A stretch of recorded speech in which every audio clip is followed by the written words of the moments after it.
Welcome back to Lunchtime News. Many thanks indeed for keeping me company. And for now, let's now first of all dig deep into the conversation I had mentioned in regards to modern slavery. When we hear about slavery, we are taken aback by what we saw, what we've read in books in regards to slavery. But modern slavery is here with us. 7 million people in the continent and 50 around the world are in various forms of modern slavery, including forced marriages. And because of the interest of time, allow me to introduce my panelist who I had introduced earlier on. His name is Linus. Linus, karibu sana for this. He is the Executive Director for IRCK,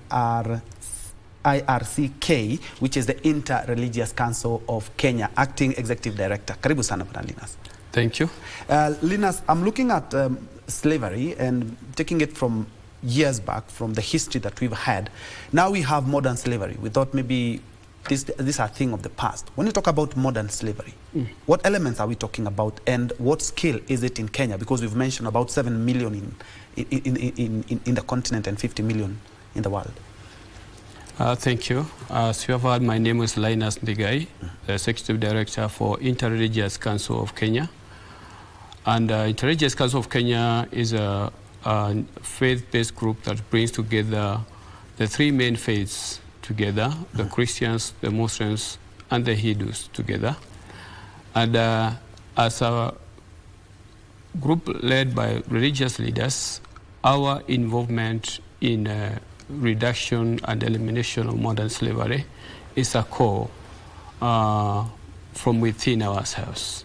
So in simple terms, when we talk of slavery, we are talking of conditions where someone is put in certain condition and they are exploited with little or no ability to get out of that situation.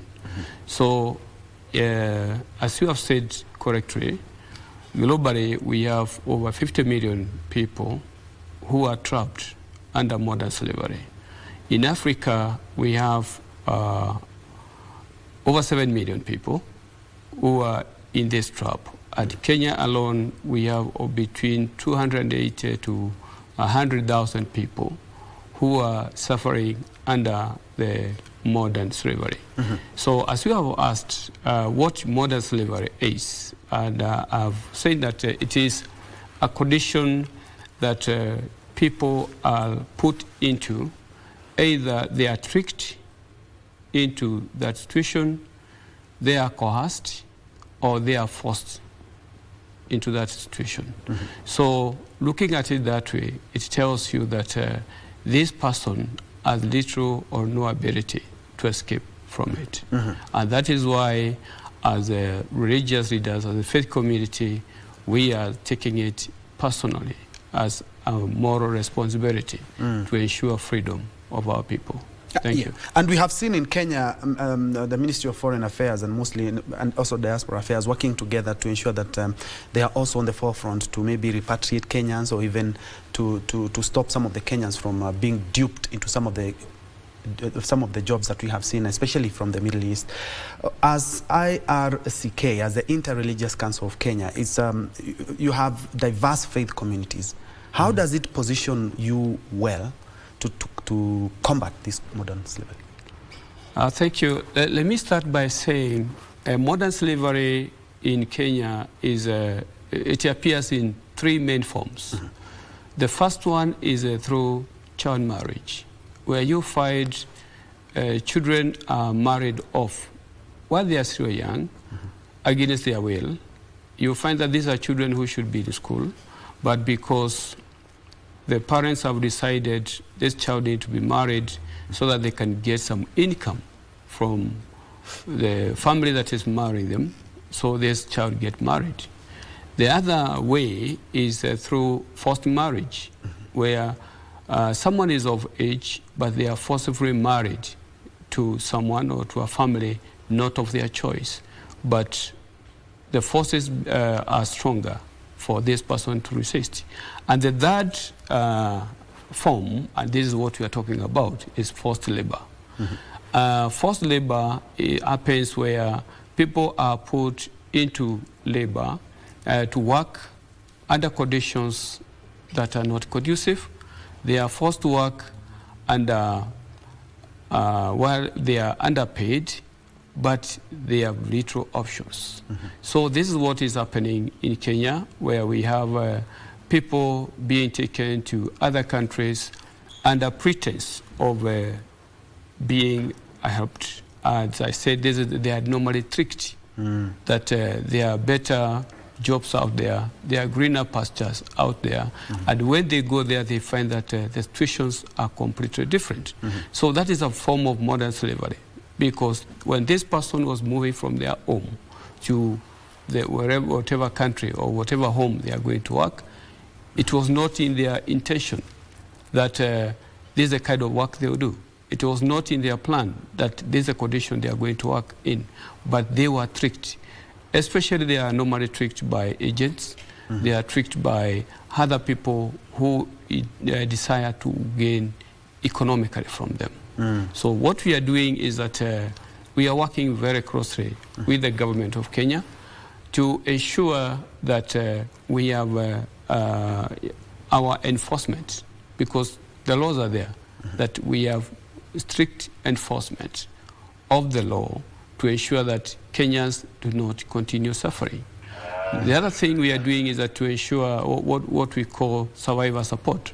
Those that find themselves in such situations, we are working to ensure that to work together with the government and the embassy to repatriate them, to ensure that they are back in the country.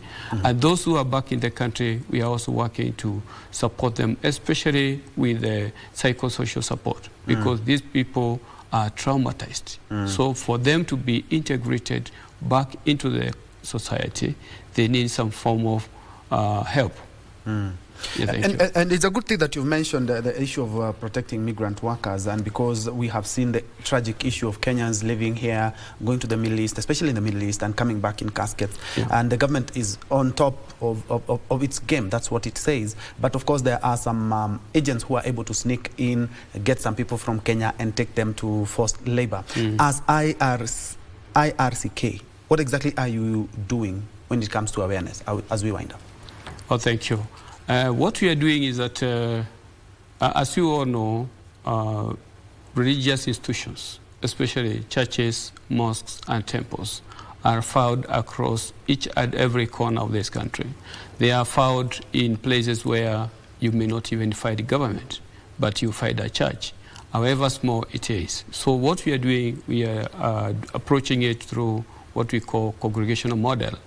We are empowering, we are creating awareness among the religious leaders, who are then mandated to go and create the same awareness using congregations. So we are using the congregational model to empower our people, who then trickle down this information to communicate, especially to the young people, on how to identify scenarios of modern slavery, how to escape it. And basically the key information we are giving that once if you happen to find yourself being tricked into such a scenario and you have not traveled out, if your instinct tells you this is not right, please talk to a religious leader who is very informed about it.